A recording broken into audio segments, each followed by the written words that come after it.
ఈ ఉదయకాల సమయంలో మన ప్రభువైన యేసుక్రీస్తు నామం పేరట మీ అందరికీ వందనాలు తెలియజేస్తూ, దేవుడు తన మహిమైశ్వర్యం చొప్పున క్రీస్తు యేసునందులో మీ ప్రతి అవసరాలు తీర్చి మిమ్మల్ని అందరినీ బహుగా దీవించునుగాక. ఆమేన్. విశేషమైన తన కృపచేత దేవుడు నింపి మిమ్మల్ని నడిపించునుగాక. ఆమేన్. దేవుని బిడ్డలారా, ఈ ఉదయకాల సమయంలో చదవబడిన భాగంలో నుంచి ఆమోసు గ్రంథము 6వ అధ్యాయము 9-10 వచనాలు మనం చదివినట్లయితే, దేవుడు ఆ ప్రజలను హెచ్చరిస్తూ, దేవుని ప్రజలారా, దేవుని యొక్క శిక్ష ఆనాటి కాలంలో అశ్రద్ధ, అహంకారము, అన్యాయము, నిర్లక్ష్యపు స్వభావంతో పాపము చేసిన ఆ ప్రజలను దేవుడు ఆమోసు ద్వారా హెచ్చరిస్తూ, వారి మీదకి దేవుని శిక్ష వస్తుంది, దేవుని తీర్పు వస్తుంది అని తెలియజేశాడు. మనం చదివిన భాగంలో ఒక కుటుంబంలో 10 మంది ఉంటే 10 మంది చనిపోతారు. ఒక ఇంటిలోని చనిపోయిన శవమును, ఎముకలను తీసుకెళ్దామని ఒక వ్యక్తి లోనికి వెళ్ళినప్పుడు బయట ఉన్న వ్యక్తి అడుగుతున్నాడు, ఇంకా లోన ఏమైనా ఉన్నారా అడిగినప్పుడు ఎవరు కూడా లేరు అని సమాధానం చెప్తూ ఉన్నప్పుడు ఆ వ్యక్తి అంటున్నాడు, ఇకనేమీ నువ్వు పలకక ఊరకుండుము, యెహోవాను స్మరించకూడదు అంటున్నాడు. దేవుని ప్రజలారా,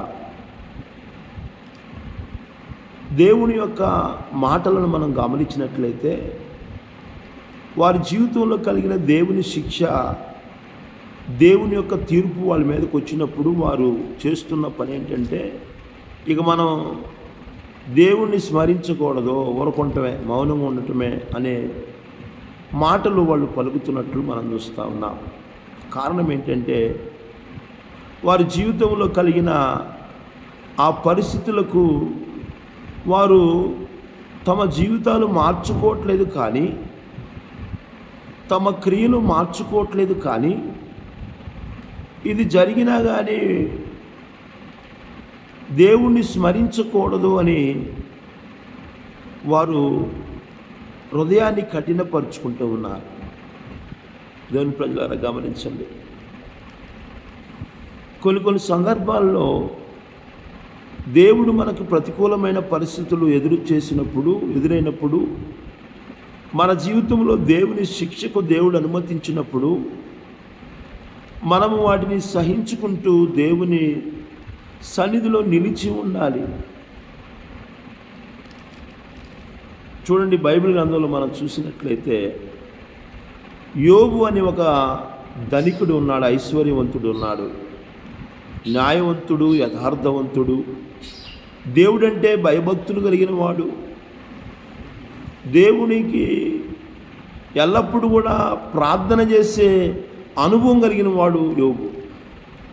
తన జీవితంలో ఒకరోజే సమస్తాన్ని కోల్పోయాడు. భార్య అంటుంది, ఇంకెందుకయ్యా నువ్వు, యోబు మాత్రము తన జీవితంలో ఎన్ని కష్ట నష్టాలు కలిగినా కానీ, బాధలు వ్యాధులు వచ్చినా కానీ స్థిరత్వాన్ని కలిగి ఉన్నాడు.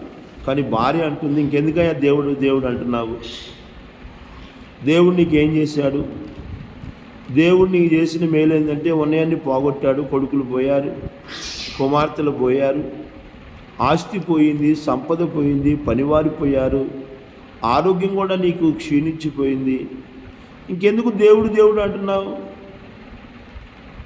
దేవుణ్ణి దూషించు. హృదయాన్ని కఠినపరుచుకుంటా ఉంది. చాలా సందర్భాల్లో మన జీవితంలో ఎదురైన పరిస్థితుల్లో మనం దేవుణ్ణి దూషిస్తూ ఉంటాము. హృదయాన్ని కఠినపరుచుకొని ఇక దేవుడు లేడు, ఏం లేడు అనే మాటలు మన నోటి నుంచి వస్తూ ఉంటాయి. వీరు కూడా దేవుడు శిక్ష వాళ్ళ మీదకి వచ్చిన తర్వాత, అయ్యో మన పాపాన్ని తెలుసుకుందాం, వాక్యం చెబుతుంది, మన పాపములు మనం ఒప్పుకుని నెడల ఆయన నమ్మదగినవాడు, ఆయన నీతిమంతుడు కనుక సమస్త దుర్నీతి నుండి మనల్ని విమోచిస్తాడు, ఆయన విడిపిస్తాడు. కనుక వాక్యం విడిచిన నా ప్రియమైన దేవుని బిడ్డలారా, దేవుడు మనం చేసిన అవిధేయతలను బట్టి, అన్యాయపు క్రియలను బట్టి, అక్రమమైన విధానాలను బట్టి, నిర్లక్ష్యపు అశ్రద్ధను బట్టి మన జీవితంలో కొన్ని శిక్షలు అనుమతించినప్పుడు ఆ పరిస్థితుల మధ్య నువ్వు ఎలా ఉంటున్నావు? దేవుడు అంటే అసహ్యపడుతున్నావా? ఇక దేవుడు అనే మాట నోట రాకూడదు అనుకుంటున్నావా? దేవునికి దూరం అవుతూ ఉన్నావా? నేటి కాలంలో చాలామంది దేవునికి దూరమయ్యే వ్యక్తులుగా ఉంటారు. ఒక కష్టం రాగానే, ఒక సమస్య రాగానే, ఒక బాధ రాగానే, ఒక నింద రాగానే, ఒక అవమానం కలగగానే, అందుకని యోబు అంటున్నాడు, మనము దేవుని వల్ల మేలు పొందుకొన తగుదుమా, కీడు అనుభవించ తగదా అంటున్నాడు భార్యతో. కొంతమంది మేలు చేస్తేనే దేవుడు, మేలు చేయకపోతే దేవుడు లేడు, ఏం లేడు. ఈ ఉదయకాల సమయంలో అలాంటి మనస్తత్వంతో ఉంటున్నావేమో ఒకసారి పరిశీలన చేసుకోవాలి. మేలు చేస్తేనే దేవుణ్ణి స్తుతిస్తున్నావు, మంచి చేస్తేనే దేవుణ్ణి స్తుతిస్తున్నావు, దేవుడని దేవునికి ప్రార్థన చేస్తూ ఉన్నావు. నీ జీవితంలో ఎదురయ్యే కష్ట నష్టాల మధ్య దేవుడు లేడు, ఏమి లేడు అనుకొని దేవునికి దూరం అవుతున్నావేమో. వీళ్ళకు కూడా దేవుని యొక్క శిక్ష వాళ్ళ మీదకి రాగానే ఊరకుండు, మౌనంగా ఉండదు. యెహోవాను స్మరించకూడదు, దేవుణ్ణి స్మరించకూడదు. ఈ ఉదయకాల సమయంలో వాక్యం ఇచ్చిన నా ప్రియమైన దేవుని బిడ్డలారా, నేటి కాలంలో అనేక మంది దేవుని బిడ్డలు కూడా ఇలాగే ఉన్నారనే విషయాన్ని మనం గుర్తుంచుకోవాలి. లేఖన భాగంలో కీర్తన గ్రంథము 95వ కీర్తన 8వ చరణాన్ని మనం చదివినట్లయితే అక్కడ కీర్తనకారుడు తెలియజేస్తున్న మాటను మనం గమనించినట్లయితే, కీర్తనలు 95వ కీర్తన 8వ చరణాన్ని మనం చూసినట్లయితే, దేవుని ప్రజలారా, అరణ్యమందు మేరీబా యొద్ద మీరు కఠినపరుచుకున్నట్లు మీ హృదయములను, నిస్వాధీనమందు మీరు కఠినపరుచుకున్నట్లు మీ హృదయములను కఠినపరచుకొనకుడే. దేవుడు అంటున్నాడు, ఇశ్రాయేలు ప్రజలతో మాట్లాడుతూ ఉన్నాడు. అరణ్యంలో మేరీబా యొద్ద నిస్సాధీనమందు మీరు మీ హృదయాలు కఠినపరుచుకున్నారు. బైబిల్ వాక్యాన్ని మనం ధ్యానం చేసినట్లయితే, మోషే నాయకత్వంలో ఇశ్రాయేలు ప్రజలు ఐగుప్తు దేశంలో నుంచి దేవుని అద్భుతమైన శక్తి ద్వారా, దేవుని అద్భుతమైన బలము చేత, అద్భుతమైన ఆశ్చర్యమైన క్రియల చేత ఐగుప్తు దేశంలో నుంచి విడిపించబడ్డారు. వారి కోసం ఎన్నో అద్భుతాలు చేశాడు దేవుడు. వారి కోసము ఐగుప్తీయులను ఎంతో ఇబ్బంది పెట్టాడు దేవుడు. హృదయాన్ని కఠినపరుచుకున్న ఫరో యొక్క దేవుడు కొన్ని విషయాలు తెలియపరచడం కోసమే ఇశ్రాయేలు ప్రాంతంలో ఏ కీడు వాటిల్లకుండా ఇశ్రాయేలు నిమిత్తమై ఐగుప్తు దేశములో 10 రకాలైన తెగుళ్ళు దేవుడు పంపించాడు. అవి ఐగుప్తీయులకు మాత్రమే కలిగాయి, కానీ ఇశ్రాయేలు ప్రజలకు ఏ విధంగామైన హాని వారికి జరగలేదు.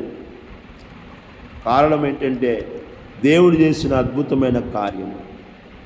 దేవుని ప్రజలారా, వారు కనులారా చూచుచుండగా ఎన్నో అద్భుతమైన కార్యాలు, ఆశ్చర్యమైన కార్యాలు దేవుడు వారి జీవితంలో చేసి, వారి జీవితంలో గొప్ప మేలులతో వారిని నింపినా కానీ, గొప్పగా వారిని విడిపించినా కానీ, గొప్పగా వారిని ఆశీర్వదించినా కానీ, చిన్న చిన్న విషయాలలో దేవుని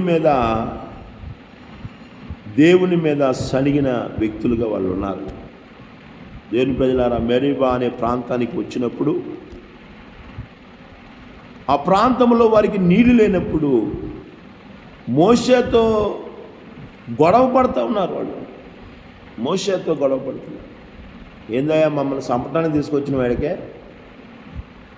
మాకు నీళ్ళు లేవు, నీళ్ళు లేక మేము రాస్తాం, ఇక్కడ సచ్చేలాగా ఉన్నాము, ఏమి నాయకుడువో నువ్వు, నిన్ను నడిపించే దేవుడు ఎలాంటి దేవుడో, నీళ్ళు కూడా ఇలాకపోతున్నాడో.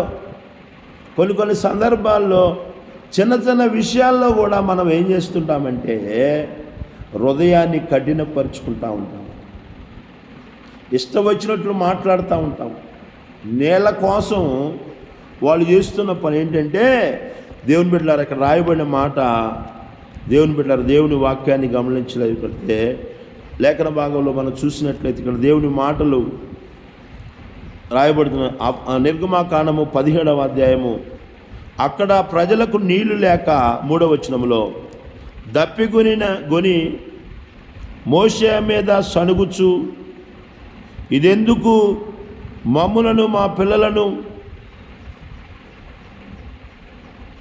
మా పశువులను దప్పిచేత చంపుటకు ఐగుప్తులో నుండి ఇక్కడికి తీసుకొని వచ్చితివనిరే.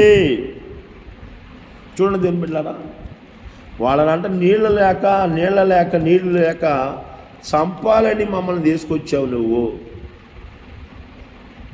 కఠినంగా మాట్లాడుతూ ఉన్నారు. కొంతమంది అన్నీ బాగానే ఉంటే మంచిగానే ఉంటారు, ఏదైనా తేడా వచ్చింది అనుకోండి మాటల్లో కూడా తేడా వచ్చేస్తుంది, మాట్లాడే విధానం కూడా మారిపోయింది, ఇష్టం వచ్చినట్లు మాట్లాడుతూ ఉంటారు. వాళ్ళకి మాట్లాడటమే తెలుసు, కొంతమందికి మాట్లాడటమే తెలుసు, ఇష్టం వచ్చినట్లు మాట్లాడుతూ ఉంటారు. ఈ ప్రజలు కూడా మోషే ద్వారా ఎన్నో అద్భుతాలు కార్యాలు చూసినా కానీ వాళ్ళతో అంటున్నారు, నీళ్లు లేక మేము చచ్చిపోయేలాగా ఉన్నాం, మేము నీళ్ళు లేకపోతే. మోషే మీద దేవుని మీద సణుగుతూ ఉన్నారు. ఎన్నో అద్భుతాలు చూశారు, ఎన్నో మేలులు పొందుకున్నారు, ఎన్నో ఆశీర్వాదాలు వారి జీవితంలో పొందుకున్నారు. భయంకరమైన బానిసత్వం నుంచి దేవుడు వారిని విడిపించాడు. ఇన్ని కార్యాలు దేవుడు వారి మధ్య చేసినా కానీ చిన్న విషయంలో చిన్న సమస్య వస్తే, చిన్న కొరత వస్తే ఈ ఉదయకాల సమయంలో మనం ఎలా ఉంటున్నాము? హృదయాన్ని కఠినపరుచుకుంటున్నావేమో. ఏం దేవుడు, భక్తి చేస్తూనే ఉన్నా, ప్రార్థన చేస్తూనే ఉన్నా, కానుకలు ఇస్తూనే ఉన్నా అనుకొని మాట్లాడుతూ ఉంటూ నీ జీవితంలో దేవునికి విరోధంగా నడుచుకుంటున్నావే, హృదయాన్ని కఠినపరుచుకుంటున్నావేమో, కఠినంగా మాట్లాడుతూ ఉన్నావేమో. నా ప్రియమైన దేవుని బిడ్డలారా, దేవుని వాక్యం చెప్తున్నా, అరణ్యమందు మేరీబా వద్ద మీ హృదయాన్ని కఠినపరుచుకున్నారు, మిస్సాదిన మందు మీ హృదయాన్ని కఠినపరుచుకున్నారు. అలాగా మీ హృదయాలు కఠినపరుచుకొనకుడి. ఈ ఉదయకాల సమయంలో వాక్యం ఇడుచున్న నా ప్రియమైన దేవుని బిడ్డలారా, నీ హృదయాన్ని కఠినపరుచుకుంటూ ఉన్నావేమో. నీళ్లు లేకపోయేసరికి నీళ్ళ కోసం దేవుని మీద సణుగుతూ ఉన్నాను. ఎన్నో అద్భుతాలు చేసిన దేవుణ్ణి మీద అపనమ్మకాన్ని అనుమానంతో మాట్లాడుతూ ఉన్నారు, సణుగుతూ ఉన్నారు. సణుగులు మంచివి కావు నా ప్రియమైన దేవుని బిడ్డలారా. కొంతమంది ఎప్పుడు ఏదో ఒకరి మీద, పొరుగువాడి మీదో, ఇంటి వాళ్ళ మీదో, సంఘస్థుల మీదో, దేవుని మీదో, సేవకుడి మీదో సణుగుతూనే ఉంటారు. వాళ్ళ పని సనగటమేనండి. నా ప్రియమైన దేవుని బిడ్డలారా, చిన్న చిన్న కొరతలు జరిగిన సనిగే జీవితాలు కలిగి ఉంటారు, హృదయం కఠినపరుచుకుంటూ ఉంటారు. దేవుడు అంటున్నాడు, మీ హృదయములు కఠినపరుచుకొనకుడి. ఎందుకంటే దేవుని బిడ్డలారా, మన హృదయము కఠినపరుచుకుంటే దేవునికి అది ఎంతో వేదనకరంగా ఉంటుందనే విషయాన్ని గుర్తుంచుకోవాలి. అనేకమైన విషయాలు ఉన్నాయి. అవకాశం ఉంటే రేపుడు దినాన్ని ధ్యానం చేసుకుందాం. దేవుడి కొద్ది మాటలు మనందరి వినికిల్లో దీవించునుగాక. ఆమేన్.